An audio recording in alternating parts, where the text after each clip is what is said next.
Eyewitness News at noon starts right now. Thanks for joining us. Hope you had a great weekend. I'm Evan Donovan.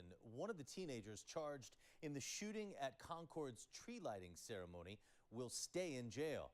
Channel 9's Miana Massey joins us live from Concord after a hearing this morning. Miana, we also learned more in court about what led up to this violence. Well, Evan, investigators say they are still weeding through a lot of the evidence. Now, a 17-year-old suspect did appear virtually in court this morning, sometimes teary-eyed. His family was also there as the judge read those charges. Now, our cameras were not allowed in court, but I do also want to say that law enforcement was there. They lined the courtroom, and they were pushing against any possibility of his release. And so the shooting happened on Friday night during Concord's tree lighting ceremony. Kevion Bostic, a junior and a football player at Concord High, this all according to his attorney, is now charged as an adult with felony riot and felony accessory after the fact to assault with a deadly weapon. If convicted, he could face up to 12 years in prison. Wow. New news and developments on the shooting that happened in Concord, North Carolina.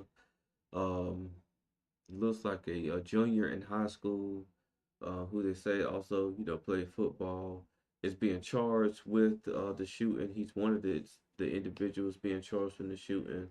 Um, there's other individuals that's been charged, and he's facing 12 years in prison if convicted of these charges. And again, this was very very tragic, um, and very unfortunate because this is a quieter community here in North Carolina, and it was a lot of families, a lot of little children that was out there to enjoy the Christmas tree lighting, and then these events happen.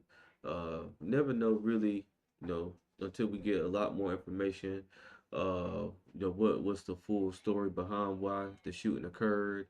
Whether it seems somebody that was someone that was like a rival to him, or there was a disagreement. We don't really fully know, but let's get a little bit more information.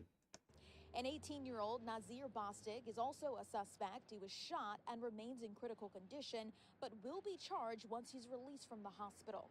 There's a third suspect, a minor, who was also shot and is also charged in this shooting. Police say two other teens. As you hear, a minor and also an 18-year-old were also charged. It says the minor was shot, as well as the 18-year-old was shot, but they're all suspects in this. So, like I said, it could have been some type of disagreement. We don't know if gangs was involved, so I won't be too quick to jump to conclusions on that. But this is a little quick short update. They were saying something about two other things, so I'll try to catch that information as well. Were also shot, caught in the crossfire, and witnesses told Channel 9 they ran for their lives as gunfire erupted. We just heard like six gunshots, and we just ran. It was so scary. We were hiding behind a bush. Yeah, what is very devastating was seeing everybody's panicked face and the parents hiding their kids. That was horrible. Wow. So two other teenagers were shot. They were caught in the crossfire of the gunshot. So that lets you know the carelessness, and the sense of awareness that these teenagers displayed.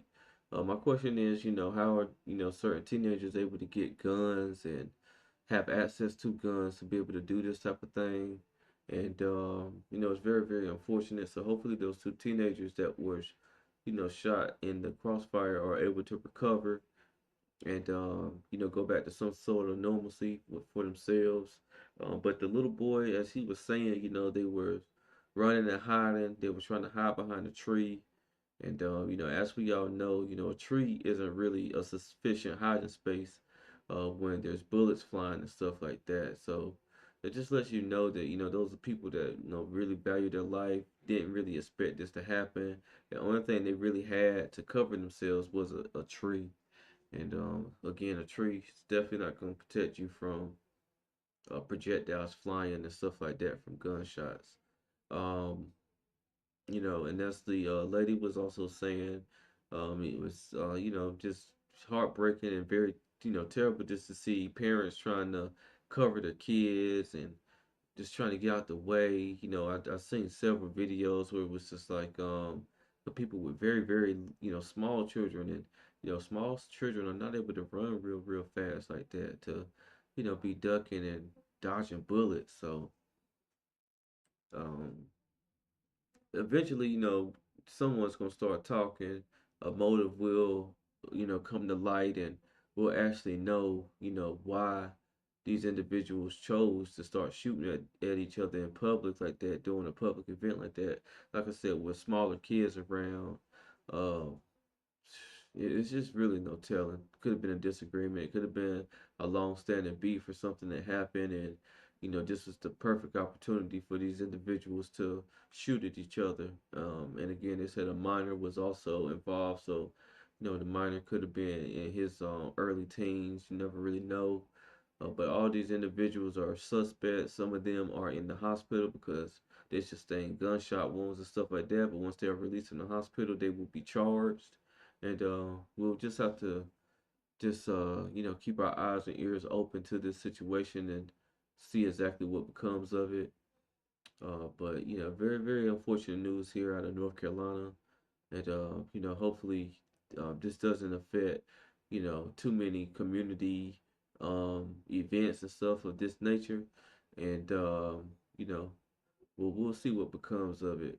But again, we have to see what a motive is before we can really just jump to conclusions on what happened and stuff like that. The only thing we do know is that several individuals were shot. They do know that a 17-year-old is a suspect. There's an 18-year-old that's a suspect. Minor that's a suspect as well. And then two teens unfortunately were caught in the crossfire of these guys' senseless act there, and could be a lot of families and kids that are traumatized from this situation. And we'll definitely just keep you updated with as much information as we can get. As they were saying, the media wasn't allowed into the courtroom, and I'm pretty sure it's because I'm not sure it's because, but maybe because of the age of people that's involved. But they'll get a lot of information soon because typically officials will have some type of either press release or press conference to address everything that and all the questions that the community has about the situation. Um, but yeah, we'll keep you posted. Again, if you like my content, make sure you like, comment, and subscribe. This is Justin Paul. Peace.